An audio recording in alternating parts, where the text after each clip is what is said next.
Well, did you binge it, Snowfall? Yep. Well, what do you think?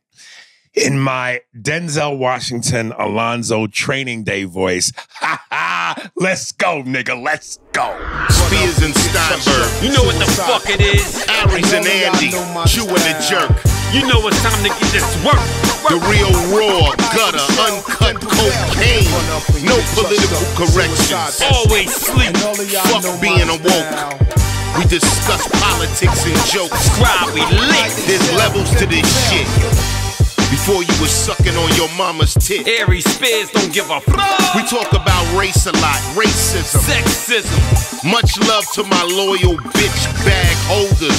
Rollers, clip loaders. We got them in the folders. The whole world on our shoulders. Spears and Steinberg. Yeah. Big shout out to two rap legends, my boys Peter Guns and CL Smooth of Pete Rock and CL Smooth. Thank you for that new opening. What'd you think? I liked it. Yeah. I liked it a lot. Yeah, see, I hope y'all like it, man. But I just wanted to aggressively kick open the motherfucking door. Because I'm telling you, as I said before, that Will Smith Oscar slap, my wife's name out your motherfucking mouth. We were supposed to fucking swat it, nigga. FBI it. Boom. Everybody get on the floor. Down. Now. Don't fucking move. Shh. That was, come on, man. So we had to lose that more mellow shit. It was nice, but like you said, it was mellow. It was a nice intro. Yeah. But it didn't always back up. Yeah, what the content is, what the fire is.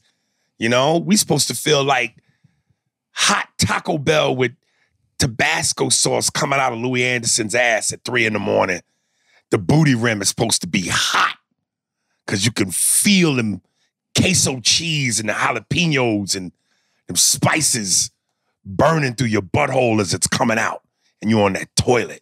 I don't want to know anything about what's coming out of Louis. Oh, boy, I had a quesadilla and a taquito last night, and I shit in the toilet. Oh, boy, it hurts so bad. Couple things before we dive into Snowfall. Dude, somebody sent me some Gemma nudes from her My OnlyFans. And I know your stance. I know how you feel. But come on, dog. We're going to try this. We're going to try this. To all of y'all that's listening, if you want to see these nudes, hit me up on my Instagram and I'll send them to you. Or you could go to Gemma's. And give her the money? Yeah, that's why she has an OnlyFans. Man, fuck that shit. That's why she's trying to make money. She want to make money, bitch. Sell me the pussy. I will pay top dollar. All right, here we go. Come on, Andy. Don't disappoint me. How about that? I'm not saying it's a naked woman.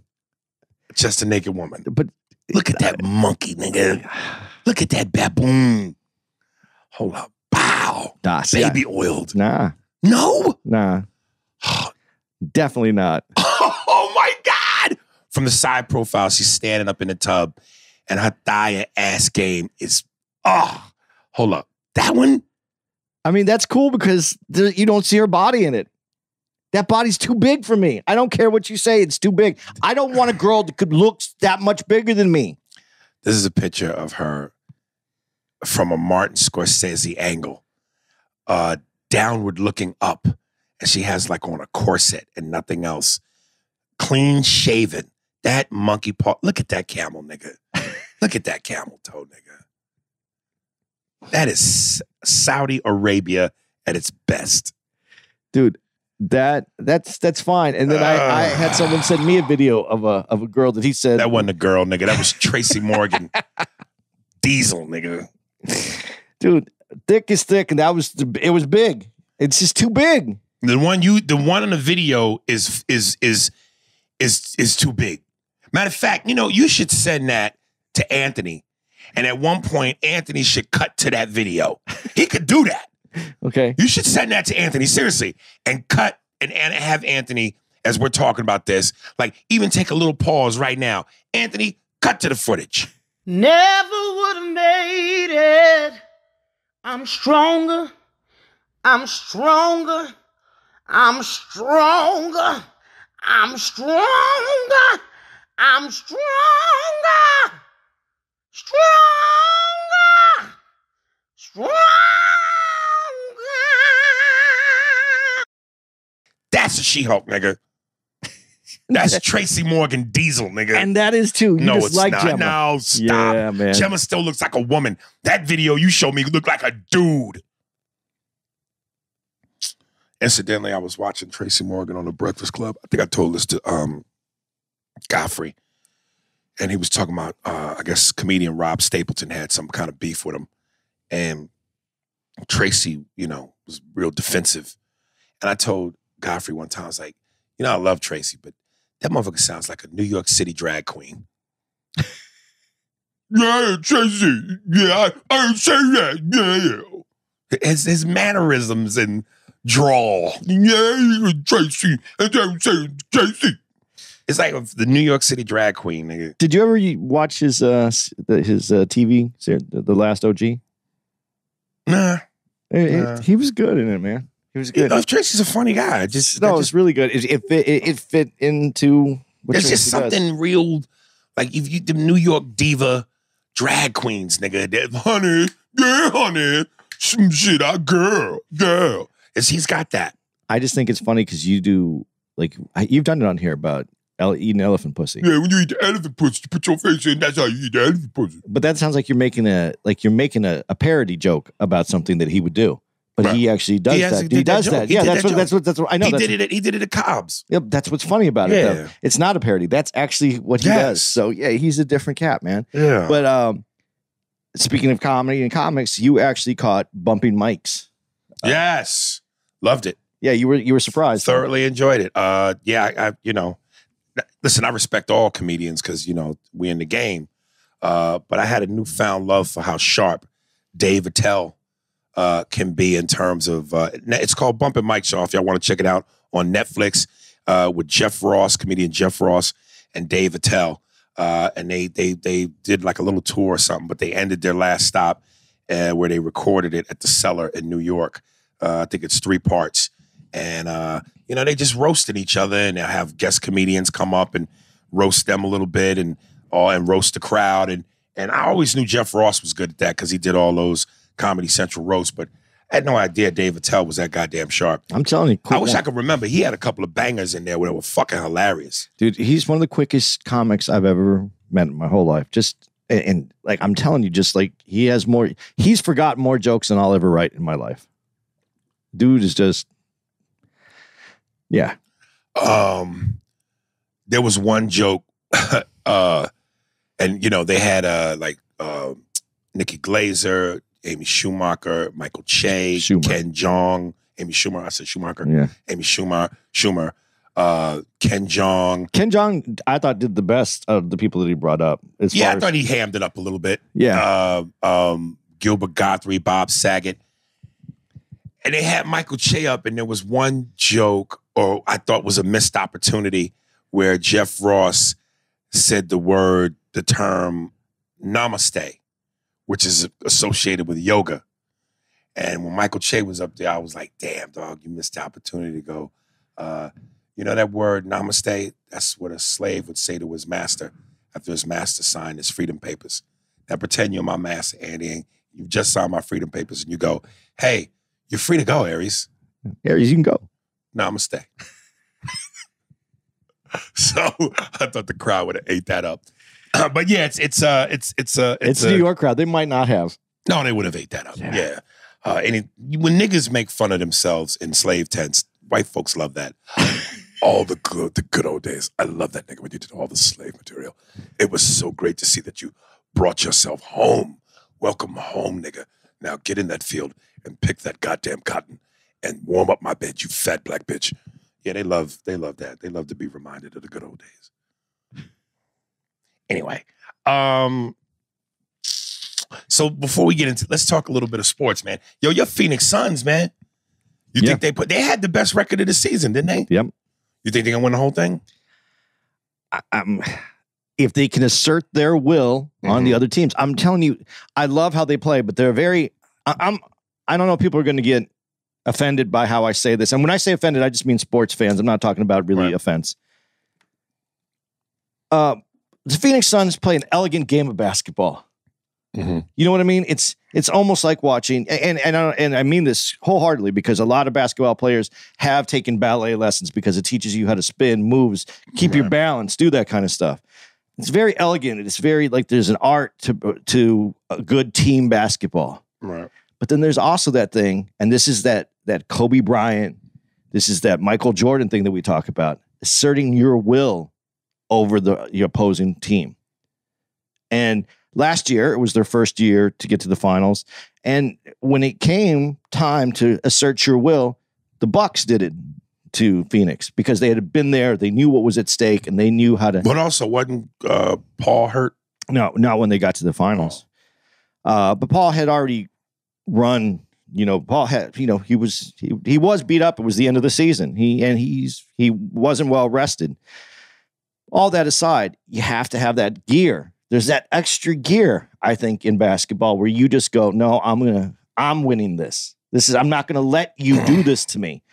And I feel like the Suns in that moment, they didn't have that extra, that dog that you need, that little extra. And we'll see if they have it this year. I'm telling you the way that they won this series when some especially in sport, in the broadcasters, whatever you want to say, the analysts, some of them were like, oh, if Devin Booker's out there and we have the Pelican team was just like coming out of nowhere, just playing great basketball, first time all year that they've been together like this. People thought maybe the Suns weren't going to get past them because Booker was hurt, and they asserted their will, and they did great. Paul really. Well, if Booker didn't come back, I don't think they still would have got. They past won him. one of those games already, right? I still think that they win. I think that there was they were playing, and they asserted their will over another team. But that's what you have to do to win in the finals. This is. You could have a great football team. I'm not saying that you can't dominate, that there's not a dominance in football where you just take over and you say, I'm not going to let this happen. But there's a lot more people on the field, a lot more things happen. In basketball, there's a little bit more one-on-one action, and you have to be able to raise above the person you're opposing. And I hope that Phoenix can do it, man. I'm rooting for them. They're my team. Well, I think it all hinges on Chris Paul because he's so injury prone. But if he can stay healthy, I mean, that motherfucker did 14 for 14 the other night. Yeah. He was perfect. He's such a lethal point guard. And then, of course, you got Booker. But then there's the center. What's his name? DeAndre Anton. Anton. Man, that motherfucker. Aiden. Between them three, if they all can just stay healthy, the only real threat is Golden State. The only real threat, but I will say this: I'm very interested to see this Suns Mavericks series because that boy Luka Doncic, and I forget the other two sharpshooters for Dallas, but between Paul, Booker, and then Dallas's Luka and them other sharpshooters, this is going to be fun to watch. The games are going to be great. When you say Golden State, that worry is because they've been there before. They know how to win at that level. Right. There is a difference. It's knowing how to win at that level. There is a difference in basketball. The way you play a basketball game, there is a difference. And Curry and Clay, so deadly from the three. But then that boy Poole, and then Draymond, and then fucking Wiggins. Woo! And Draymond is one of those guys those are the guys who assert their will. Do we have a guy that matches up that way? Yeah, man. And like you just said about Chris Paul, though, too. Chris Paul played extra minutes. Chris Paul played harder, man. He needs to pace himself to get through this, to get to the finals healthy. That's important. So we'll see what happens. But man, they did look good. They look good finishing off that series. And I got to say, I agree totally with Stephen A. Smith's assessment. I think Kyrie Irving is the most selfish basketball player on the fucking planet. It's like, the COVID thing, all right, respect the man's decision to not want to put something in his body, fine. But one of those games that they lost was because I don't want to say it was because of it, but my assumption, and I don't think I'm that far off, because he's Muslim, he fast. and he didn't eat for however long the period is that you're not supposed to eat. And I would think that as a basketball player, you would need fuel. You would need energy so that you could go out there and compete at a high level. And if you haven't eaten all fucking day, and I'm not trying to be disrespectful of somebody's religion, and so if there are any Muslims out there, you know, don't get mad at me, but I understand, you know, at what point does your religion come before your job? What you are getting paid millions of dollars to do, to perform at peak position. Well, never. If I'm management, if I'm the owners of the Nets, if I'm the general manager, if I'm the coaches, if I'm your teammate, and this is one of those Floor Creek conversation moments because it's religion, and religion, like death, comes before anything. Right. When you go, boss, I can't come to work. Why? What was wrong? Even if you say you sick, yeah, you get sick days, but he might be mad at you. But the moment you go, so-and-so died, all bets is off. When someone dies, everyone understands. Religion has that same kind of power. If you try to disrespect somebody's religious beliefs, then somehow you are committing the most foul sins of sins. So that's why this is a weird, where do you go with this? But if I'm the management, if I'm the coaching staff, if I'm your teammates, and we trying to get to the promised land with a championship, and you are a top tier player, and we pay you whatever many millions, dude, what are you doing? Your afterlife still comes first. You know, this is just a game. And I understand what you're saying about millions, but Akeem Olajuwon, he fasted all throughout every playoffs he was in fast. But the difference is, Akeem could rise to the occasion and whoop everybody's ass. Excuse me, sir. What are you saying? I just got a butt in here. How you doing? You know, the fucking Celtics, kid. They got swept by the fucking Celtics. You understand what I'm saying? And the fucking Celtics, you know, they're fucking wicked, kid. Now remember, it's not like the years when we had Garnett, Paul Pierce, and Ray Allen. I mean, that fucking team won a fucking title. This team has yet to win a title. But they swept the fucking Brooklyn Nets, kid. By the way, name's Bobby Patterson. Listen, let me tell you something. Here's my problem with Kyrie. If you gotta fast, you don't have the energy to play. And apparently, this guy is a Muslim. Now, in the Muslims, because, you know, they pray to Allah. The Muslims, you gotta fast. And if you fast for a long period of time and you don't have the fucking energy, well, then what do you say about that? Look at Tom Brady. Here's the real question. Tom Brady's God was Jesus Christ. And Jesus Christ, when he prayed to his God, they won 6 fucking titles, kid. You would think that with Kyrie Irving doing all that praying to Allah because he's a Muslim, he would have won a fucking title. But instead, he got fucking swept. So the real question we need to ask is, whose God is more important? Is it Allah or is it Jesus Christ? I say Jesus Christ because Tom Brady got 6 fucking rings. He's to fucking die for. Allah, I don't know. Not so much. If you want to be a Muslim, be a Muslim. But if you're going to pray to a God 75 times a day in 85 different directions, because they got to pray, they got to go to the east, to the west, to the fucking sun, north, south, where the fuck you going, kid? Evidently, your God's not that powerful because you got fucking swept, Kyrie. So shouldn't you be praying to a different God? Try Jesus Christ. Forget Allah.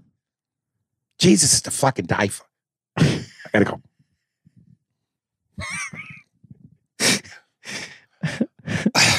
You know what? I'm going to start walking a few feet away from you when we go into places. It's not me. It's Bobby, nigga. You know? It's not, I got nothing to do with it. Thanks, Bobby. You're fucking welcome, kid. It's nothing. It just doesn't make sense to me. This black guy is praying to fucking Allah. You know? He's a fucking Muslim. Christ Jesus gave Tom Brady 6 rings. It's easy fucking math. What are you doing? You can't depend on Allah. I gotta go. All right.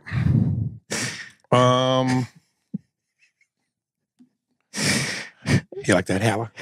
Honestly, Bobby Patterson, yes, out of all of the characters, to me, it's just one of the funniest characters.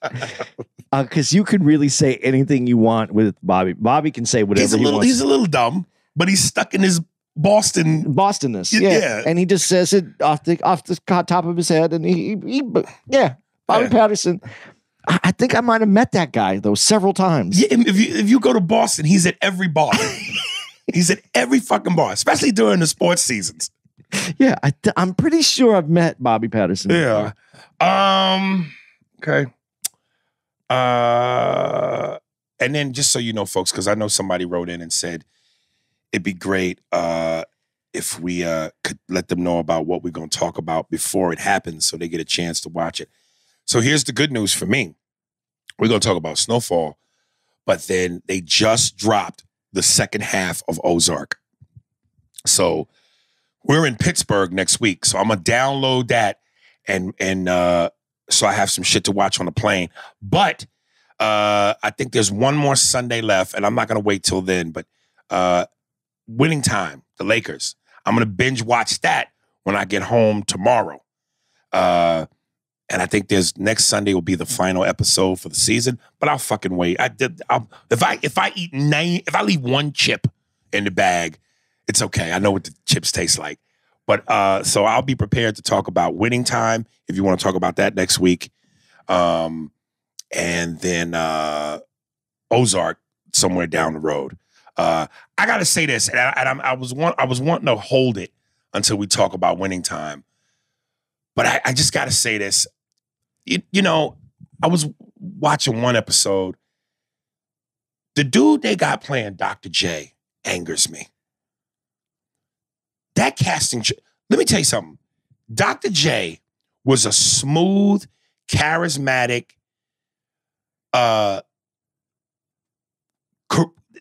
ladies' man. He was a smooth motherfucker. He was a smooth cat. Women wanted him. Men wanted to be like him. His facial features were smooth. This dude they got playing Dr. J, I wanted to break my fucking TV. He's horrible. Well, he looks nothing like Dr. J. And I don't mean look like him in the sense of actually looking like him, like Devon Nixon looks like his dad, Norm Nixon. Well, they look exactly alike. Exactly alike. But I don't mean look like him literally. I mean just in terms of a swag. A passable swag, a passable, I believe that's Dr. J. The dude they got playing Dr. J is from that Comedy Central show where they played the cops, the officers, Reno 911. Okay. That nigga's facial features don't look shit like Dr. J. He doesn't look the right size. He's not the right height either around everybody, I don't think. Dude, he's got, again, he's like fucking Urkel. He's got the Simpsons eyes. His eyes are bulgy. Dr. J was smooth in the face. Well, good looking. Well, they say it in the show. Everyone. Oh, they don't say it in this show. Actually, I think they say it in the Magic Johnson doc. They call me Magic. Right. Everybody had a Dr. J poster in their house. Everybody that loved basketball I had a Dr. J poster. Dr. J was my dude. That's the dude. Everyone had that. And you didn't have it just because he was great. He was great. He was like, you looked at him and you, like you said, you wanted to be him. Every dude wanted to be him. Every woman wanted to sleep with him. And when you watch that documentary, which we both watched about Dr. J that came on NBA TV, yeah, Doc was at the height of his Dr. J-ness, when he was playing for the Nets in the ABA, the afro, the clothes, the shades, that was a smooth nigga. This nigga playing him is so not. And I can't, it's distracting. It's distracting. And it's making me mad because I'm going, yo, the dude they got to play Magic? Yes. The Kareem? Yes. Larry Bird? Yes. Devon Nixon? Yes. Everybody, I got issues with Broner's Pat Riley, but we'll get into that. I don't. That's nigga, that beak, nigga. Dude, Adrian Broner's beak. Do you check out Riley's nose? Dude, right? What are you talking about? Riley looked like, they even said GQ. Between the Armani suits and the slicked hair, Riley looked GQ. Wait till you see what Brody's going to look like when they. You can't change the beak, nigga. Yeah, it's closest that anybody's going to come. Governor Newsom for California looks like Pat Riley. They should have got Governor Newsom. He's a little old for the character. He is, but he has that. Ugh. I'm telling you, it's good. He does it well. Dude, I thought and I'm just associating with this. The character that they tried to make Dr. J-esque in Tropic Thunder, Will Ferrell's basketball movie. Okay, yeah. Yeah, they did a better job of casting. Well, it wasn't Tropic Thunder. Not Tropic Thunder. You're right. I'm sorry. I'm wrong. Tropic. No, it wasn't Tropic. I forget what the name of the movie was called, but it wasn't Tropic. No, you're right. No, Tropic. That's the other. Right. That's the war movie. Yeah. What it now? I can't remember. But anyway, the basketball. Will Ferrell's basketball. They had dudes in there that were cool with the big afro. That had that vibe. Right. They didn't get that one. Dude, I'm telling you. But I haven't seen it all the way because it's not all out. Maybe the guy was incredible. No, nigga. No. Dr. J was a bad motherfucker, nigga. When that nigga was off the court, the way he dressed, the way he looked, he exuded sex appeal. Sexy. This dude is wrong.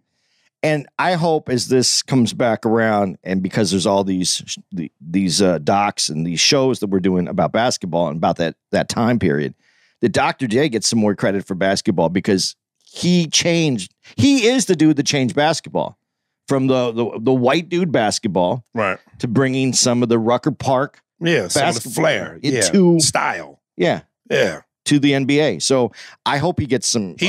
Some people go, he was Jordan before Jordan. Yes and no. No, he was Dr. J. And there hasn't been another Dr. J. Now, Dr. J, though, I'm going to say this, and I feel because he was like my hero when I was a young kid. When people talk about playing in this new era of basketball, now he was playing in a different time zone, let's say, where the passes that he was doing, the way that he would work behind the backboard and come out, and those no one else was doing that, and he was impossible to defend at that time. And basketball has grown since then. So I don't know what he would be like today, but he changed basketball, the face of basketball forever. Well, they need to change the face of that nigga playing. Let's take a break. Yeah, you want to do it? Yeah, let's take a break. Hey, yo, how you doing? Hey, it's Sylvester Stallone. Hey, yo, I got a new Viagra called Rocky's Rocks. You know, you take your Papa pill or two, next thing you know, your dick gets really hard, you know? And you can fucking take on any kind of woman. It don't matter. How many rounds can you go, Rock? Well, you know, it depends on how many pills you pop. You pop 1 or 2 or 3, you go 1 or 2 or 3 rounds. You know, Mick? And if you're a homosexual, you got to pop the Paulie pills. You get so drunk, you fuck anything. You might fuck a guy and end up behind a dumpster. You know, Rocco, I remember one time I woke up behind a dumpster with $1 pinned to my shirt. My ass cheeks were bleeding. Yeah, you know, you can't get so drunk. You might fuck the wrong thing, you know? So, yo, Rocky's Rocks. Get them. Stay hard. Stay hard as a rock. Hey, yo, Adrian! Steve, that was your break. It starts around the 27th minute. There you go. All right. Now we're back. Should we count it in or just go? You count in. All right, now we're back in 3, 2, 1. Of course, Steve, don't keep the count part in, but that's for you. All right. Snowfall. Before I get into it, overall, what'd you think? You know, it was a lot of story at the beginning. Mm-hmm. It's starting to get good. Mm-hmm. And then I agree. And then it got silly. Well, I agree. I believe it's a lot of story. It took a second. To me specifically, I wrote each, I think it was episode 4. When it started to get good to you? When it started to really pick up.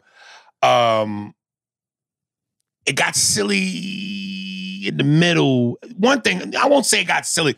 The one silly moment, which we'll talk about, the tiger. Yeah. But then towards the end, I loved how they fucking ended it. Because, okay, so, all right. Okay, just to say this, though, because of the tiger, I just want to say this. I do remember sometime in the 80s there was like someone's had a tiger and it escaped. And I think that might have been the tie-in. Right. But you don't Do you want to discuss the Yeah, tiger later? we'll get we'll to the hold it. tiger. I just wanted to say that All right. I heard this before. This Right. this story that I can't confirm that there was some Right. tiger escape in I California. remember there was an action similar to that. I forget what the show was, but I think it had something to do with animals and people doing wild shit with animals. And there was a black guy in Queens or somewhere in New York projects. I think it was Queens or Brooklyn, the Bronx, one of those. And he had a tiger in his apartment. And there were people in the projects. And there were people who would stand outside the building and they could see his tiger looking out the window from the bathtub in the bathroom.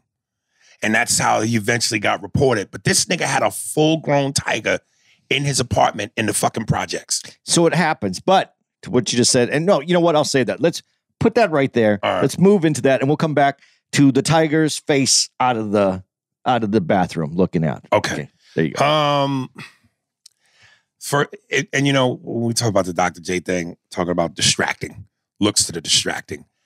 I am not feeling Franklin's new black boo thing. The bitch looked like Gregory Hines. I'm not feeling her at all, man. She's not cute at all. When did this relationship take place? We came into it taking place. But do you do you see Franklin dating a Gemma?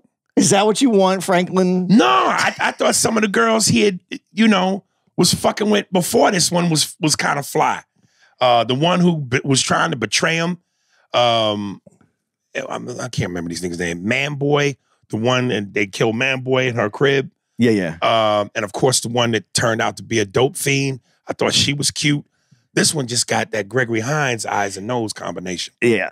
Well, maybe, they wanted someone had a look. She has a look. Yes, she does.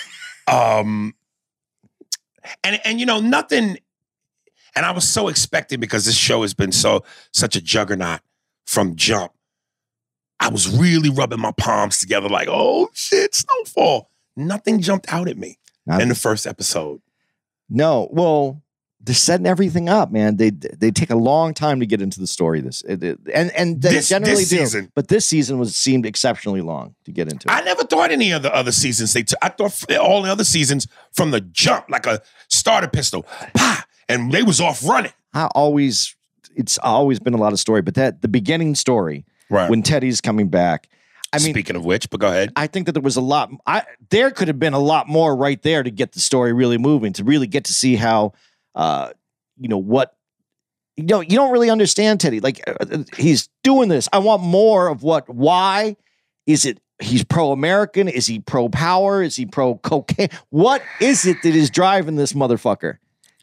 This was literally my second note. I can't tell if Reed is a good guy or a bad guy. What is his direction now? I know this. He's a cold motherfucker. I like his sinister, quiet. It's always the quiet ones that can be the scariest. And he doesn't, like, instead of going big, like if somebody tries to rattle his cage, he rattles theirs by becoming bigger than them. So if somebody comes at him with, "Rawr," he comes, "Rawr." No, he just quietly, like that, like when he was telling the guy who when he came over looking like he was part of he worked for GE. Yeah. And the guy who owned the house. And when he was sitting there and the guy pulled the gun out of his thing and put it on the table and basically tried to, he basically verbally tried to check Teddy. And Teddy just coolly like, yeah, all right, whatever. And then later you see the dude drink what he drank and he's dying. And even when Teddy took out the Asian reporter the way he did, like, I'm just trying to figure out where is this? Is this still government CIA work or is he doing his own shit? Well, what it seems like they would have you believe, because he keeps going back to it, where like it's about this war and it's about winning this war. But he's darker than that. It's like he's illegally killing people, right? Yeah. Well, that's the CIA. That's part of being in the CIA, man. They're allowed to do that. We don't know what they're allowed to do. That's part of being CIA. Really? You just commit murder and you get away with it? I didn't say that. That's why I'm saying, if unless I'm wrong, what he's doing is illegal. But if you're gonna go, it's under the umbrella of CIA. So is it legal or is it illegal? Is he doing right or is he like, what the fuck is he doing? If you followed the Iran-Contra thing the whole way through, they were doing illegal shit. Okay. And the CIA was allowing it to happen because they wanted to go ahead and fund this illegal war. Right. So they're funding this war. And I'm not saying the war, I shouldn't say it was illegal to fund the war. Right. So they had to fund it, and that's how they funded it. But what is the motivation? Like, you see where he goes back and they have been killed. And so is this all Teddy's worried about? Is he just really a guy that feels like he's doing the right thing, the wrong things for the right reason? Or is there more to this? Because you're killing people the way you're going at it. I just feel like there's more to this character that they could have brought out to make us get, but maybe that's part of it. Maybe that's part of where we build up to the end, because from what I read about this next season, the last season, it's supposed to all come together. So I'm excited to see it. Well, I mean, the mother who is turning into a gangster herself, they established in this season she wanted to kill Teddy with the help of that dude. The KGB dudes. Right. Which is the illegal, well, the KGB is the other side, the Russian Right. CIA's. That's how they're putting it together in the show. Right. And then, of course, that climactic ending when Franklin goes, let's burn this motherfucker down. And she's like, let's go. So now the mom ain't a mom no more. She's Mrs. Nino Brown. Well, they killed her husband. They left. They were But trying. well, I'm wondering, okay. Well, They never showed it. They No. implied it. They imply that he's dead. She was looking for him. She talks about looking for him, so they're all assuming he's dead. Now, this is from what I heard, from what it says in everything that I read, everybody's coming back that's not dead. So we should see D-Ray should be coming back. Peaches, yeah. And the dad could be coming back. I don't know. Right, because and it wouldn't surprise me because, again, it was implied. Yeah. They didn't show it. And then I thought as the episodes went on, they would eventually do like a flashback and show us what really happened to him, but they never established that he got killed. So he's an outside player. We don't know. We really don't know. We just assume. Right. And because it's been said, and everybody has pointed, the other members of the CIA, other people have pointed to Teddy had killed his dad. Right. But like you said, there's nothing definitive about that. Right. So yeah, that part's interesting. This whole season feels like a lead up until next season to me. Yeah. But the aunt is the other. What's her name? Louis. Yeah. Now that's the big turn in this thing. Let's save that because that got my dick hard. Okay. The dude that plays Scully, I used to know him. I would run into him at Fat Tuesdays and shit. Talk about typecast. That nigga has played that role so many times.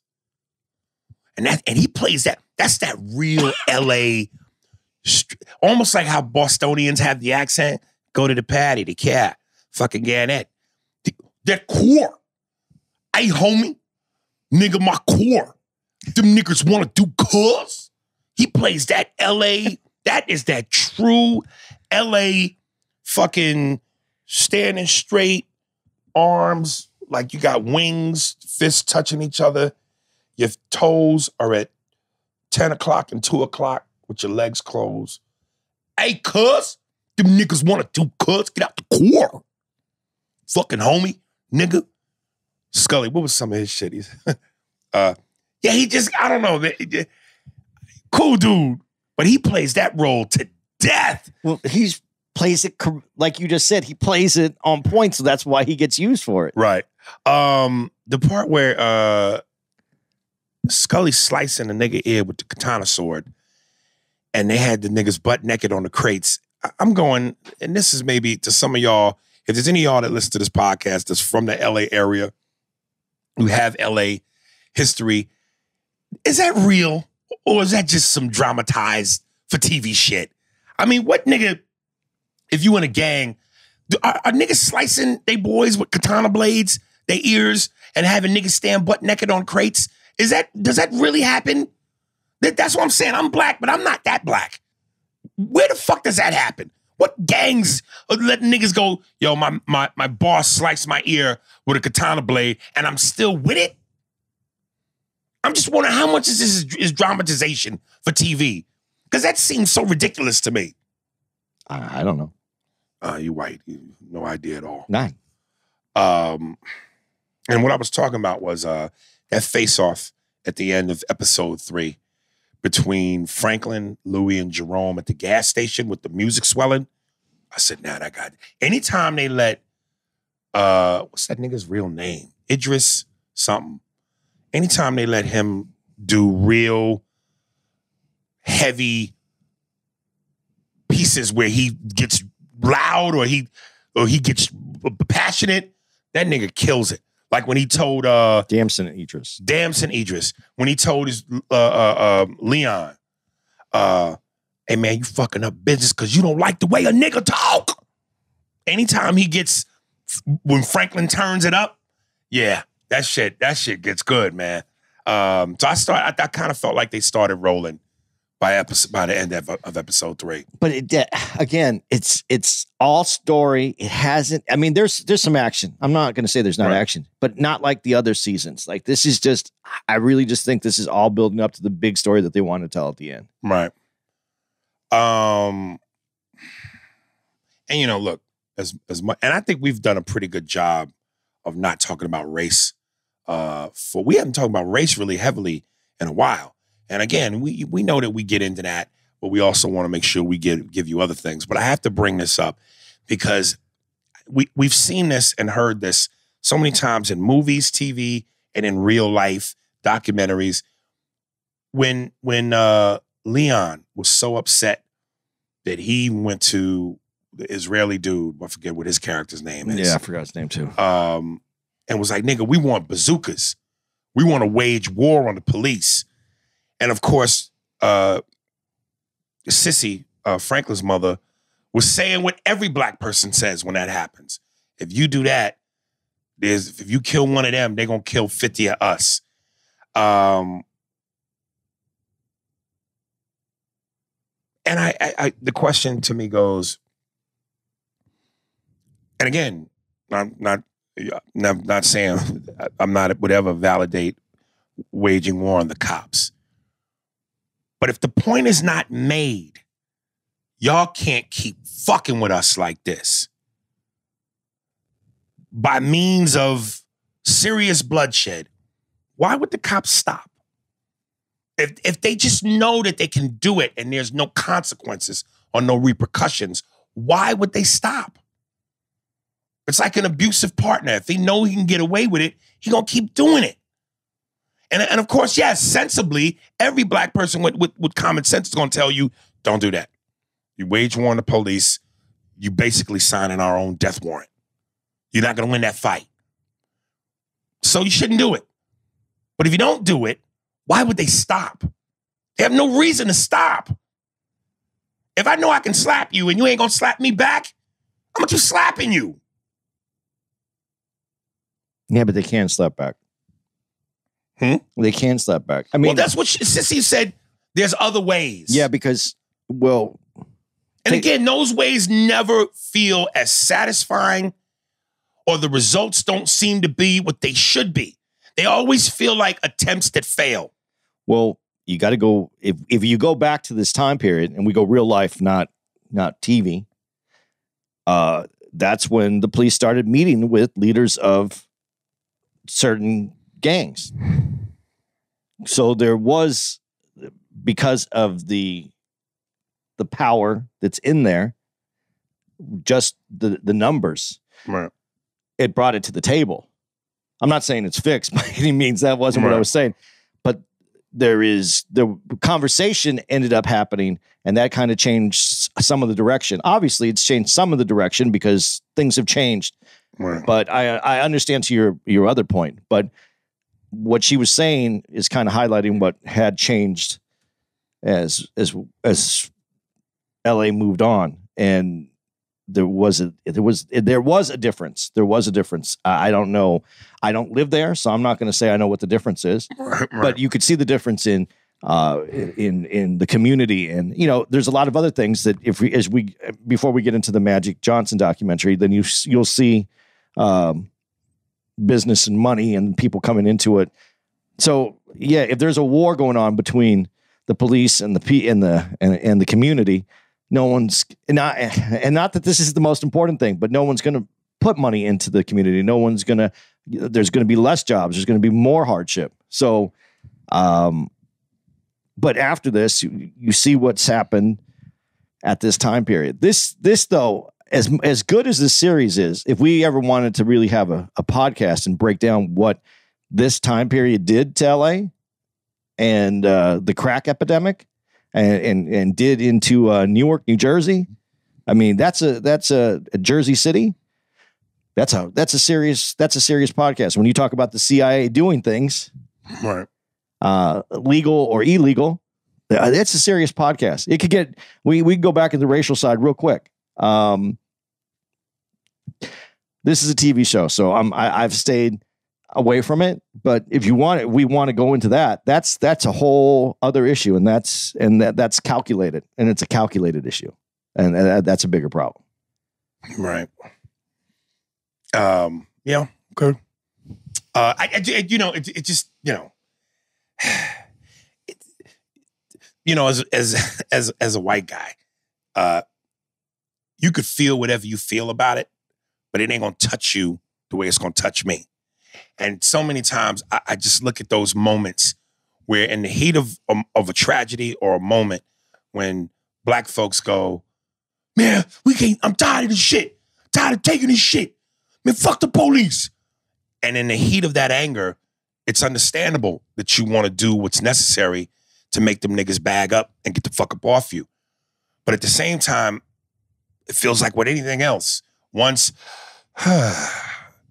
happens and things calm down a little bit of time goes by and you're not so angry, we always seem to be the ones to back away from it. Nah, that's not a good idea. Well, nah, we can't do that.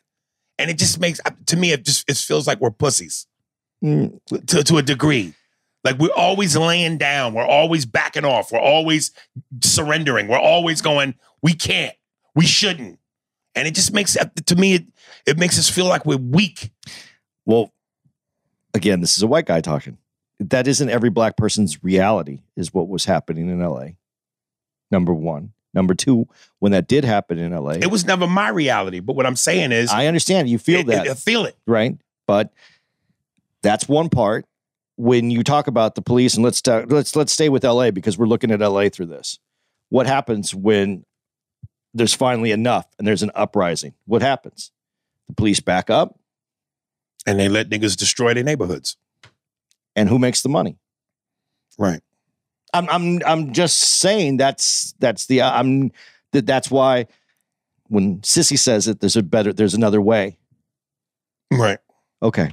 So I think we should do this. I think we should put it on the table for a podcast about it. Right. Because this is entertainment. We all enjoy this. We were put onto this by other people who obviously enjoyed Snowfall and thought that it would be worth talking about.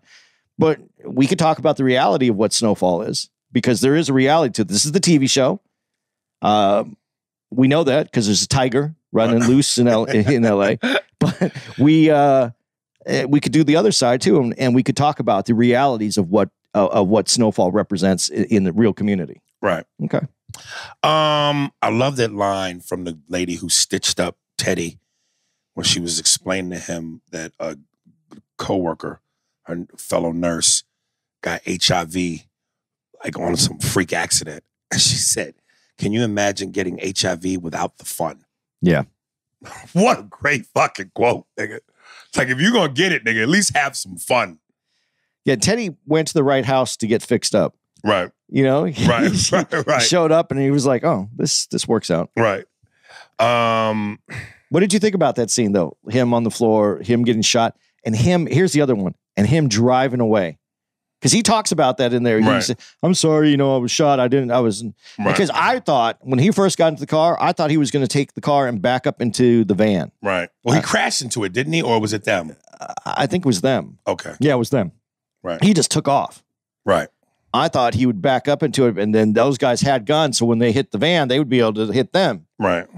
That's not what happened. So would you know, this is the CIA guy. He's supposed to have your back. He's going to protect you from law enforcement, some other things that are going on. But when it became a street issue, right, he was gone. Right. Does putting cocaine on your wound do something? Yeah, cocaine was an anesthetic, so it numbs it. Oh, okay. I saw him do that. I was like, what the fuck? Get rid of the pain. Wow. Damn. More shit you don't know about coke. I know a lot about it. We know who you are, motherfucker. I'm going to be really honest. As now that I'm old, as I'm approaching into my 60s, now I'm nervous about it. But when I was in my 20s, that shit smelled the best ever. And I'd love that. As horrible as it might sound, and I'm not endorsing people doing drugs, this was a certain time and it was a time period, and that early 80s was some of the most amazing time, most fun I ever had. And honestly, we were told that we know that it was bad for us, but we were told that it wasn't gonna, you did it correctly, you weren't gonna kill yourself, and it wasn't supposed to be this addictive drug that led everybody down this path. Dude, that cocaine, powder cocaine, not crack, powder cocaine, probably the best time of my life. It's from just a raw time period of fun, hedonistic fun, not best time, best productive, just straight up fun. So if you put cocaine on a wound, doesn't it get in your bloodstream? Yeah, it'll get in your bloodstream. So putting that on your wound will get you high. Dude, what you do, and he did it in it. He snorted it because that gives you the adrenaline you need to keep moving so that you don't pass out. Wow. Because here's why cocaine is good. No, cocaine, here's why people died from cocaine. Here's what happens with cocaine. So you know how when you drink a lot, you kind of get tired and you're ready to pass out when you go to, you do cocaine, it feels like you're not drunk anymore. Really? Yeah, you do that, you wake up, like you're back up, and so you can drink a ton and never feel real, like you would still be drunk because you got the alcohol in you. But you do that back and forth and you're killing yourself because you don't know, there's only so much alcohol that your body can the word is not digest. Yeah, but because your liver has to filter that shit out. And there's only so much before the liver will shut down. And then you're doing the cocaine and your mental is allowed you to do more, but your body physically can't handle it. And that's how people die. So if you're drunk and you need to be undrunk, do cocaine. If you have a wound and you want to stop the pain, do cocaine. Cocaine was used in dentistry. Okay.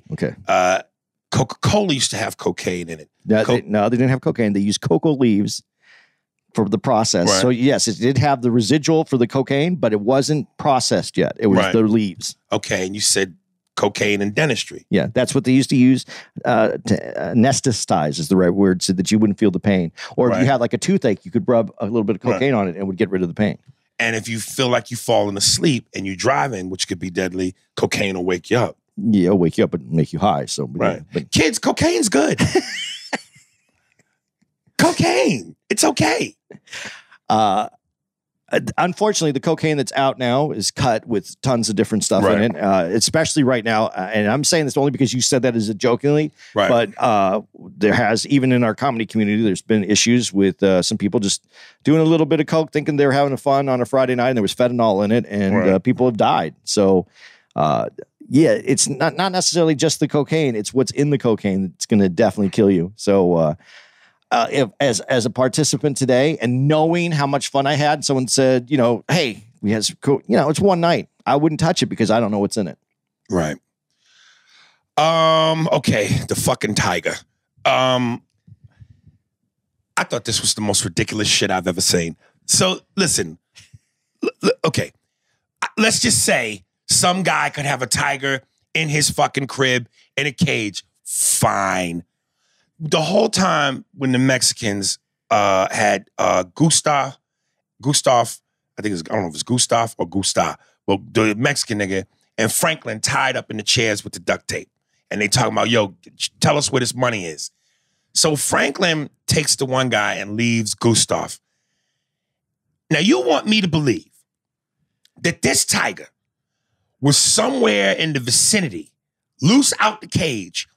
And when Franklin's standing where he's standing, and the guy is in front of him with the gun in his face, like, tell me where the fucking money is. And his guy that's with him, the tiger comes out of nowhere, pounces on his guy. The guy with the gun turns around and you hear 3 shots. Bang, bang, bang. Like he shot the tiger. But apparently, he didn't.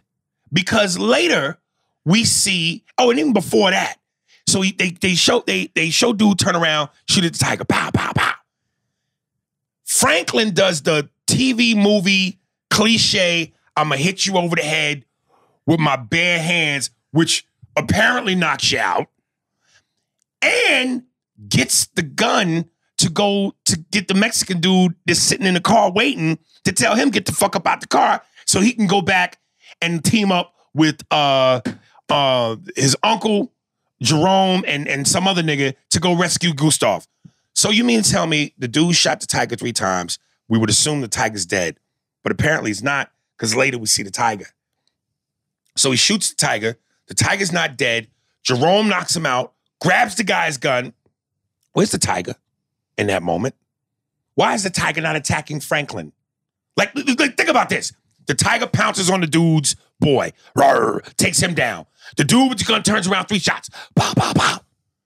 If the tiger's not dead, and then Franklin hits him over the head, takes his gun. If the tiger's not dead and they're in the same area, why would the tiger not pounce on Franklin? Maybe, because you don't see the tiger when he's shooting at him. Right. So maybe the tiger is already mauling him as the time when he's shooting. He never shoots the tiger, so the tiger is busy eating him. His friend. Eating the dude. We're eating who? The tiger jumped on his friend, remember? Yeah. So the tiger's mauling his friend. Not Franklin's friend. No, not Franklin's friend. Remember the guy with the gun? It was 2 Mexicans. Yeah. So he's mauling the one Mexican, and the other Mexican with the gun shoots 3 times at the tiger. Yeah. That makes no fucking sense. Because if he's mauling your boy and he's really on top of him, you can get 3 shots off that close and kill it. And if you didn't kill it, when Franklin knocks you out and grabs your gun, Franklin's right there where the tiger is. Why wouldn't the tiger attack Franklin? Because the tiger's eating one of them. Okay. So he's busy. But maybe the dude went to shoot the tiger, got 1 shot off, and the tiger ate him. Maybe that's what they're trying to say. He pounced on him, but he couldn't because Franklin had to knock him out. So he has 2 bodies to eat. I don't know what happened. That makes no fucking sense. And then and I know this was for a little bit of a comedy purposes, when they go back to get the money and the one dude's driving and Jerome and Gustav and Franklin are in the back seat and Jerome's driving and they see the tiger walking down the block. And then they cut to the 2 of them in the back of the car, look at each other like comedy moment. And I'm going, so the tiger did what he did and is still in the vicinity? What timing? And show up like, that whole thing was ridiculous to me. I'm going to tell you how ridiculous it is. Not just everything we said, everything we went through, and I'm trying to figure out a way to make it work. Before you keep your point, please. Go ahead. But when they first showed the tiger and then wake up in the cage after the white dude knocked him out with the tranquilizer darts, I went, oh, this is the moment they were talking about that we read in the emails when somebody said, Andy, something in the tiger. This is the moment. When that moment passed, I went, what the fuck was the point of the tiger? But then eventually the point was, it was the setup to Franklin going back there to get the money and the tiger attacking them. And I went, so now I get what the point was now, but this is ridiculous. Well, I was getting on a plane to come out to the show. And I hear these 2 people in the TSA talking. And I said, no, man, I'm telling you, man, this Snowfall, it's fucking unbelievable this season. It's unbelievable. And I looked at her and I go, are you kidding me? You said that? Yeah. I go, are you kidding me? She goes, no, it's really good, except for the tiger thing and all. It was really good, And I go, that tiger thing was ridiculous and it's made me mad. And she goes, and the other girl just looked at the other one and goes, see, I told you that's why I'm not watching it. And I said, no, I said it's worth watching. Just be prepared to be mad at this particular episode. Right. Yeah, it just didn't make sense. And I just went, did they create this because they had a hard time coming up with something better or realistic or a smarter plot? I just didn't. It was dumb. Well, the two things is too the reason I said put the tiger's head out the window, and that's how he got caught. The guy in New York, Right? You're supposed to be in East LA. That's where they are. That's where they're walking around, right? And you have a tiger in a cage in your backyard, and you don't think with kids and stuff in the neighborhood that some of the parents are going to call the police and say there's a tiger in the backyard of this dude's house. Now, but it seemed like he had it caged and really hidden. And tigers go roar whenever they fucking want to or hungry or eating. Right. Someone's not going to notice. Someone's not going to say anything about it. Little kids aren't going to poke around to find this fucking tiger in this guy's back. That to me was like, I don't think that you have a tiger in East LA outside in this elaborate cage and no one knows about it. Number one. Number two, the way that you said and you described the tiger and he brings him back. And, at this point, what do you got to lose? If this is your situation, what do you have to lose? Right. They're going to kill us in these chairs, or I can give it a shot. Maybe it doesn't work, but at least I gave it a shot. Right. So you go there, and then this is what's funny to me because this is this is 80s when this is happening. Right. This scene was right out of an 80s cop show, an 80s TV cop show, where they make some wild way of something happening, and then it gets foiled within 30 seconds by some lion jumping out and eating the right person. Right. But that's what they did back then. That was all the 80s shows, because at the end they all had to be the good guys, had to win. And that was 80s. So to me, if there's anything that this could have been, is like an homage throwback to like some of the dumbest 80s fucking TV shows that I've ever seen. Look, man, let me tell you, you would think that as time progresses and technology gets better, CGI and this and this and this, they would lose some of the old cliches and replace them with something better. Like, let me tell you something, man. How many times you seen in the movies where a guy just takes a beer bottle, bang, and breaks it over another guy's head? Obviously, I would assume most people know this, but if you don't, those are breakaway bottles. They're designed, they're very light, and they're designed. In the movie I did, Chase, dude hit me over the head with a bottle, breakaway, and it still hurts. Yeah, they're made out of sugar, right? It's basically plastic and sugar. It's a breakaway. If you tried to take a real beer bottle and break it over a guy's head, you have more chance of killing him and the bottle staying whole than you do of breaking it. You know how hard it is to break a glass fucking bottle? Yeah. And if you hit a motherfucker in the dome, it ain't breaking. And that's why I'm going like, same thing with, and I almost get mad when I see this. And I've said this on the podcast. When niggas drive and they're shifting their arm from fucking 10 o'clock to 2 o'clock like this, and the car stays perfectly still. Who the fuck don't know by now that with a car, the slightest movement and the car goes where you turn it. It moves at you could that wheel an inch to the left or right and the car moves. No one in 2022 is going, dude, we got to do better than this. It's a cliche. How do people not know this is bullshit? You can't break a bottle over a motherfucker's head. You can't move the wheel from 10 to 2 at a ridiculous pace and the car stays still. Well, the other one too, that you're and it's in the line with the breaking the hitting you over the head. The other one where they break the bottle and they're going to like have something to stab you with. You know that bottle's going to break in your hand, probably cut your hand before it's going to be ever be a weapon. That's what, and I lost my train of thought. But what I was trying to get to with the cliche shit, that shit where Franklin hit him over the head with his, and remember, his wrists were duct taped together. And with his two fists almost as combined as one fist with his fingers locked, he hit guy over the head to knock him out and take the gun. Where does that work? When do you hit a nigga over the head and he just knocks him unconscious? It would have been more authentic and still might not have happened if he would have just put his arms over his head, got around his throat, and just held on. That could be realistic, held on for real life. Yes. Yeah. And choke him out. Yeah. They used to do that shit in like the 20s and the 30s. Remember, it was like either the butt of the gun or they had some leather piece that they used in the black and white movies where they talk like this, see? And they just hit the guy over the top of the dome and he's knocked out. Oh, come on, man. We got to step the game up. That shit is so stupid. But everything you said is true, but this tiger thing is suspension of disbelief. Dude, like a motherfucker. That's what I'm telling you. When you see that scene and the tiger out of nowhere.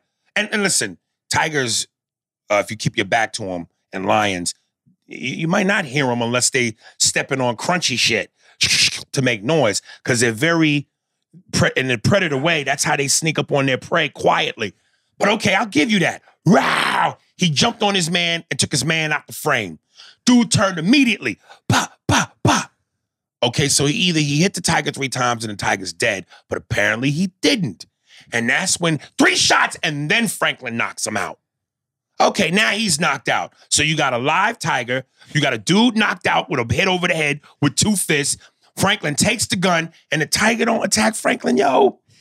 That's just so dumb. And the tiger is busy and Franklin ain't doing anything. I guess you could pull that one off, but it was too weird. And the whole way it was set up was weird. So yes, yeah, that one was too much. They could have done something way different there. I don't know why that's what they went for, but that's what they chose to do. So, but then we get better. My man, Devon Nixon, of course, who plays Norm Nixon's son in Winning Time, plays, what was this nigga's name in this? Fuck. I don't remember any of the names. Yeah, fuck. What was his name in that? Almost sound like, not Tank. I don't want to say Tank. Forget what his name was he played. But whoever the character that he played in this, do you see it? Did you bring it up? I'm Is it looking. showing? No, but it's not going to be up at the beginning, so I have to look through the whole thing. Is that the episode or is it? No, this is just everybody. God, it's killing me that I don't remember. I know y'all know, but it's killing me that I don't remember the name. Wait, let me see.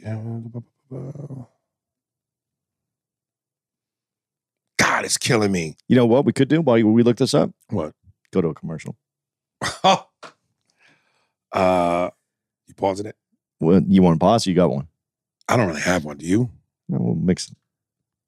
Hi, Ty, Keanu Reeves, here for Keanu's Food Goods. If there's someone in your family that's starving or that's hungry, just call 1-800-KEANU and I'll deliver food to people who can't go out and shop for themselves. Oh yeah, all my food comes in cans. Just cans. Devon Nixon's character, Kane, that he plays in this. Devon Nixon is a dope actor, man. And what's crazy is he's the nicest guy in the fucking world. I've known him since he was a kid. Super sweet dude, man. And listen, him playing his father, to me, that's not a stretch. He knows his dad. His dad's demeanor. Oh boy. I just ate Devon Nixon. I've never eaten a black person before. Oh my God. It feels like licorice. I feel that's a lie, Louis. No, it's absolute. Well, I've eaten a black guy before, but not literally, figuratively. I remember I bent him over and I said, let me see what the inside of your ass tastes like. And as soon as I put my tongue in his ass, he said, oh boy. Hello, America. All right. Dude, but to play that character, I believed it.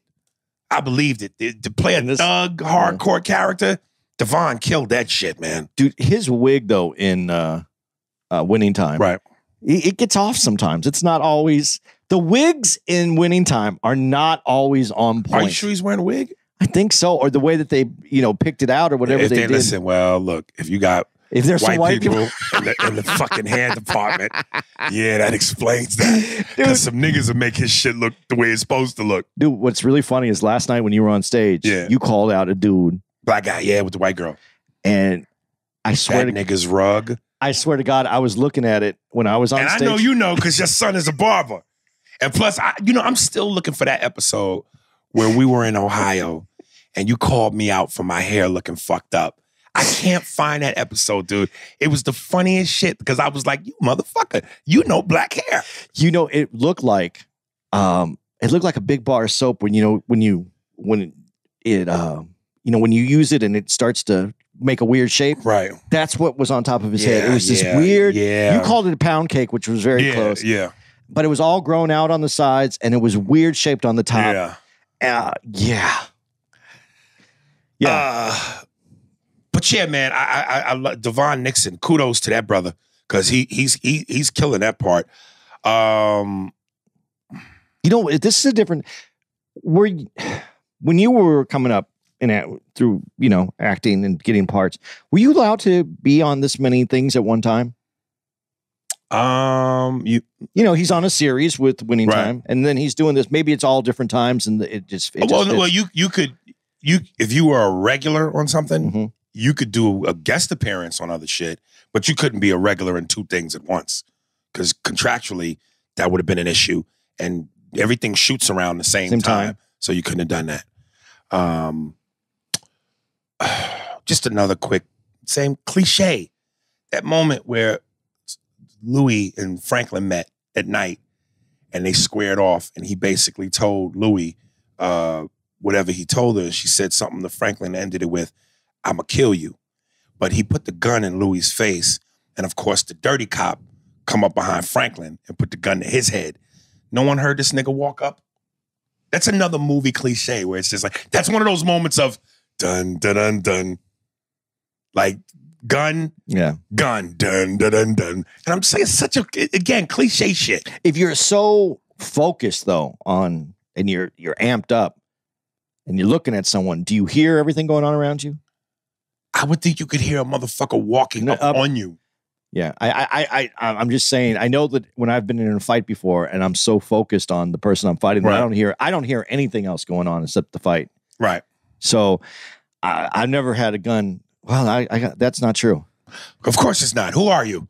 GT Andrus. No, I mean, dude. Andreas. I have a story about a gun to the back of my head, but it's the day you tell me that you have a body laying somewhere, that you've actually killed a motherfucker, is the day I'm going to bow to you. I told you the reason I left that business, that whole life, is because at the time that was the direction things were going.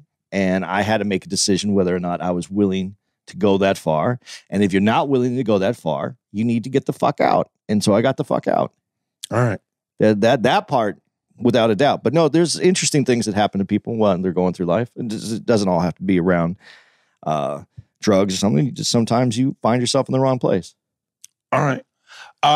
Last but not least, that ending. And with the Phil Collins track, I can feel it coming in the air tonight. The way Franklin, when they show him going to the hospital and saying fucking, what the nigga Tank, what was it? You just told me. His Kane. It was Louis. And now, again, Franklin saying, we got to burn this motherfucker out. And his mother saying, let's go. They ended it where you knew, all right, they about to go to war. But they about to go to war. Franklin, and he obviously told Kane, which means him and Kane must be getting ready to team up to go to war against Louis and Jerome. Or he could just be removing himself from that situation, let those two go to war, and then he's back in business. You know what? You could be right. And part of me is going to say this. If that's the case, I'm disappointed. I'm disappointed. Not to say that the next season can't go out with a bang, but how much more interesting, because then I thought, well, if his mother's going to help him, that means she's going to go against her brother. So she's willing to go to war against her brother. This is going to be the interesting part, because he said, I don't want to do anything against Franklin. He's already said that, right. but I'm with you. I'm going to back you to Louis. Yeah, his woman. Yeah, but what really happens? I don't know. But see, you just called it. Now I'm going to predict it now because you called it. I think what's going to happen is what you just said. He's going to take himself out, and wonderfully, the family comes back together. They're a team, and they probably will go after Kane somehow. I didn't even think about that because it really looked like they were setting it up like, oh, shit, Franklin's going to team up with Kane. Franklin's going to go to war with Louis and Jerome, and his mother is going to go to war with him against the brother. Oh, I can't wait for next season. But in TV world, you don't kill off the main characters like that. Unless that's where you want it to end. If this is the end. That's what I'm saying. So End it that way. It could be. End it that way. But here's the thing, though. The smart move is what's going on right now. That would be you tell Kane that it's Louis and them go to war, and you're back on top. That's the smart move. That's what's going to happen. That's the business I see move. it now. That's what's going to happen. Move. See, they got me, though. They got me. They hoodwinked me. I really thought, that's why I was like, yo, the way this is ending, I can't wait for, because but you just said it. That's how they going to fucking pussy it. That's what they going to do. Someone's going to, I think Franklin dies at the end. No, I don't think he dies. I think he dies at the end of the season. You think they kill Teddy? You know you can't kill that white man. They're not going to those white writers. It's a black show, but those writers are white. They're not going to let that white man die. They're not going to have a white man killed by a bunch of goddamn apes. It's not happening. I think Teddy has to live because eventually the cover gets blown. Everybody finds out what's going on, and Teddy gets arrested, and then the CIA puts it all on Teddy. I think. So you think Franklin gets away scot clean? I think Franklin dies. Nah, they're not going to kill off Franklin. I think Franklin dies, and I think Teddy kills him.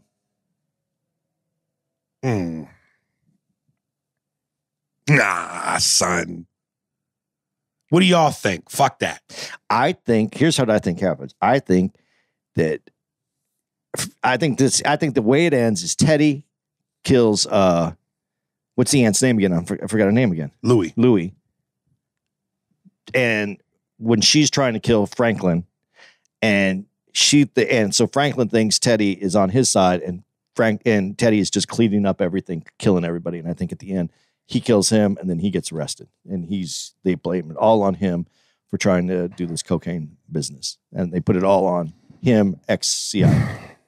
That's how I think it ends. All right, y'all, write in. I want to know what y'all think, how this ultimately is going to end. Yeah.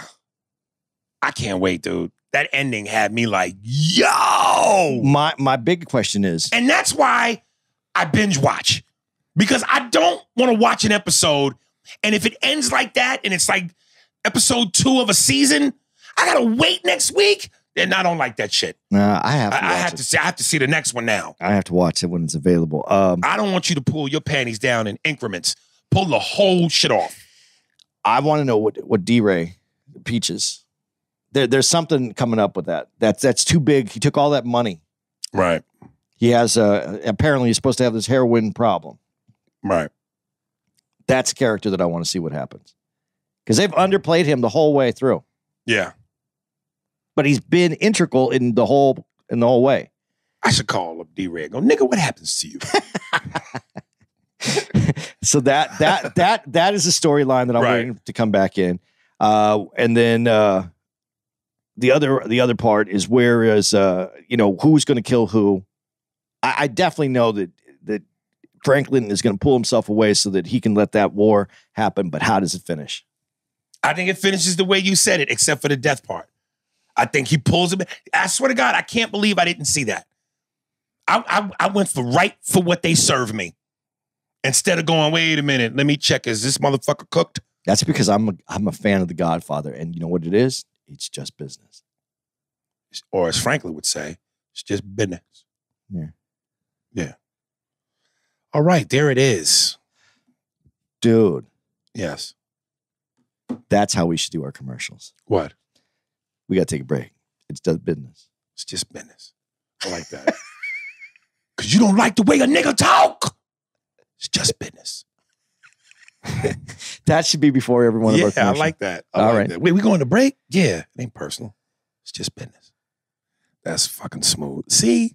That's why you GTA Andy. You got some, I'm telling you, man, I swear, I bet you your dick got a leather jacket on it. It has one of them, Jim Morrison, the singer from... Oh, it's got one of them from jackets? The Doors? No, it's not even the jacket. It's the belt. It's the belt with the turquoise and the... So you just got silver. You got the belt around you. Yeah. Okay, I'm sorry. I put that shit in my head. Jesus Christ. All right. You want to do some announcements? while I cleanse my mind. Your mind. You know, I still have Louis in my mind. You're making me have to go through that. Listen, guys, here's where we're going to be. And listen, I'm going to say this again, too. I know I've said this before, but come up after the shows. We do meet and greet, and we sell some merch. But it's so nice. When do you know the dude who you gave the tickets to? Yeah. Shout him out. Okay. But what I was going to say is we love to hear you guys come up and say, you know, just what's up, because we don't know who listens. We know it's out there. We know people are listening. I don't know if I should give out his real name or what he goes by on here. I don't know which one he wants. Damn, I had his name up here and now I'm. All right, Steve, hold on. No. Well, just go ahead. Were you looking for it? Yeah, I'm looking for it. Oh, there it is. Let's see. It's tied in with you, so there's like 3 names in this thing. He goes by Luke Cage on Instagram. Okay, you know, because you see him all the time. So well, I should give out his real name though. He didn't seem like a type of nigga that wouldn't give out his government. Yeah, it's Tony Frazier, man. He came out. He hit us up, let us know that he was coming. Came out, said hello. Couldn't be any nicer of a dude. Big shout out, Tony. He looks bigger in his picture though. Yeah, he does. Yeah, he ain't small, but you know, Right. he just looks bigger in his picture. But he came up nicest dude. By the way, we are in Fort Wayne, Indiana. Yeah. And I didn't know till I got here. I've been here before. No, I know I've been here before because I told the story about the strip. I went to one. I think this is my 3rd time here then, because the first time I came here, it was the one I told you about, the stripper that was also the bartender who was like 60. But second time I came here, it was the club that we're performing at was called Snickers at one point. And they changed it now to, it's the chain now between Spokane, Applewood, I keep saying Applewood. Appleton. And this is Summit City. Summit City. Yeah, they always use the name of a local name. The fucking audiences have been. I was worried. I really didn't think mentally they would be up to speed. They've been great, dude. I said this, and we kind of agree, sort of. I think they've been great too, but they're definitely your fit. Like, these aren't just comedy fans. These are your fans. They come out and, dude, I've told you. This sounds like a rock show with the applause breaks, the laughter, the standing O's you're getting at the end of your set. Yeah. I mean, it's fucking serious here. I'm a bad man. And I've been doing fine, but yes, you've been getting the roars too. Yeah, but it's different. They're like, and you know what? I enjoy it being this way because people are really like, with the jokes I tell, you have to trust me. And there's a little distrust at the beginning, but by the time we're finished, there's a lot of trust in the room. Yeah. So I really love this. We're going to be out in OKC in about a month too, and that one is one of their clubs. Yes, that's the other one, the Bricktown, and I love that club too. Spokane is still one of my favorites, but these 3 from them are amazing to me. Okay, so Appleton, Spokane, OKC, and now we've done this one. Tacoma, you did too. Tacoma's there too. Oh, that's right, Spokane, Tacoma. Best to worst, put them in order. What's your best? What's your favorite? This is my favorite. I know this is your favorite. Spokane probably is my favorite. Really? Yeah. Dude, I had exceptional shows there. And that room is huge. I don't like that. I mean, I like the people, but that room is... The room is tough because it's a big square box. Right. But I really liked the crowd there. I liked, also what happens after the shows. There was a little bit more to do there because they have that arcade bar next door. Right. It was a fun hang. It was a good... Oh, you talking about that one? Yeah. I thought you meant the other one where we get the chicken fried steak. No. That's Tacoma. Tacoma, okay. That one is probably, I'm going to tell you honestly, that one, OKC, and this one that we're at right now, the Summit City, they're interchangeable, 1, 2, and 3. Gotcha. I love those. Tacoma, their earlier one, I like it, but it's not in the top 3. That one I'll move to the bottom easily. Okay. And I nothing against Tacoma. The room's weird set up. And I mean but there's stuff to do in Tacoma afterwards though too. Right. So that's kind of nice because we've been to some cool places out there, but those are my 3. I think those are and I enjoy those clubs. They're some of my favorite clubs to do just regardless what ownership it is, that's one of my those three clubs are some of my favorite clubs to do in the country. Gotcha. You gave out the dates? No, I haven't. We were so excited about talking about that, I forgot. Next week, man. Oh, well, when you're listening to this, actually, we're going to be in Pittsburgh at the Improv. Looks like we're there the 6th, 7th, and 8th of May. Bring your appetite. I told you, Big Jim's on the run from Triple D. It's just that on the run part scares me. On the run. It depends on how you use it. What scares you about it? Just on the run sounds like I'm going to be moving after I eat. I'm going to be on the run. Yeah, on the run to me sounds like they chasing Rand Foots. Okay, so again, May 6th through the 8th, we're going to be at the Pittsburgh Improv. Then on the 13th through the 15th, we're going to be at Louisville Comedy Club, and that is another one of these guys' clubs. Oh, that's one of theirs too. Yeah, it's a new one. It's a new one. It's a brand new one. But and then again, a big looking forward to the 19th to the 21st. We're going to be at the Stress Factory in New Brunswick, New Jersey. Looking forward to that. And then you're going to stay the Sunday, and we're going to go do some Soprano searching. Yeah. So if you see us out in Sunday, the 22nd at Pizza Land. We're going to look for everything but the fucking bodies. We're going to look for Pizza Land. We're going to look for fucking, what is it, Holsteins? Yeah, Holsteins. Holsteins, we're going to be fucking looking for everything. There's bada bing, but we're not going to be looking for the bodies.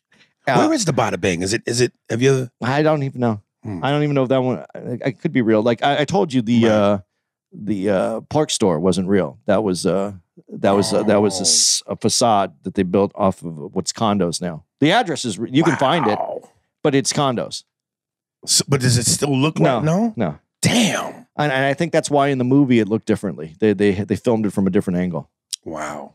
Okay. And then, let's see, May 26th through the 29th, another big one for us that we love, Helium Philly.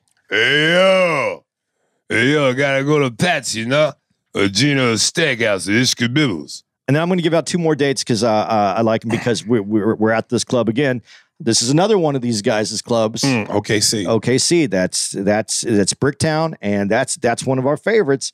And then we're going to finally, after all these months, we're going to be back at California. First of all, I didn't say the OKC dates. June 3rd to the 5th, and then we're going to be at back in California at Tommy T's in Pleasanton, the 9th through the 12th. That's just outside of San Francisco. Looking forward to being back in California for a little California time. So there we are. We'll see if you're in those areas. Please come on out. If you're listening to the podcast and you're at the show, come out, man. We love to see you. Let us know you're going to be there too. If you want to, send an email, send something out. We just like to have some contact with the people that actually listen to the podcast. Yes. All right. Coming up from Identity Withheld forward. God Hates Black People. The artist's name is Identity Withheld. All right. I think the song is called God Hates Black People. Which God is that, Bobby Patterson? Come on, God, listen. If God hates black people, it's gotta be fucking Hella. I mean, if he loved his people, Kyrie Irving would have won a fucking game, kid. He would have won a fucking series. But the guy's praying 45 times a day from 80 different fucking angles. He looks like a compass on its knees. I don't understand this fucking thing. If you want the only God that doesn't hate black people is fucking Christ. Jesus Christ. He doesn't hate you, but he's a little angry with you. That's why he put you through 400 years of slavery. He's pissed at you guys. I don't know what the fuck you did before, but you pissed the guy off. Don't blame the fucking white man. Blame yourselves. Pull your fucking pants up, take the bonnets off your heads, and fucking pull the gold teeth out of your mouth. It's not a good look. Dress like Tom Brady. He's to die for.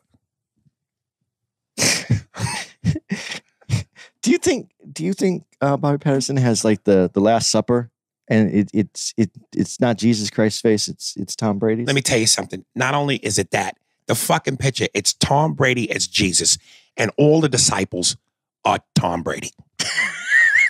It's Tom Brady breaking bread and drinking wine with 13 of themselves. You know how they say God can touch water and turn it into wine? Tom Brady could touch a human being and turn it into him.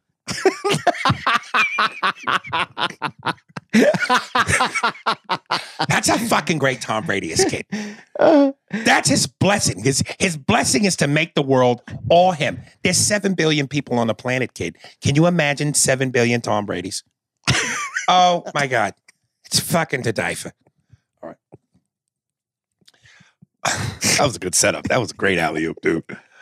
Are we done? Oh, God Hates Black People by the artist Identity Withheld. Enjoy. Spears and Steinberg. You know what the fuck it is? Aries and Andy. Chew and the jerk. You know it's time to get this work. The real raw, gutter, uncut cocaine. No political corrections. Always sleep. Fuck being awoke. We discuss politics and jokes. Cry, we lit. There's levels to this shit. Before you was sucking on your mama's tit. Aries Spears don't give a fuck. We talk about race a lot, racism, Sexism. Much love to my loyal bitch bag holders. Rollers, clip loaders. We got them in the folders. The whole world on our shoulders. Spears and Steinberg. Yeah.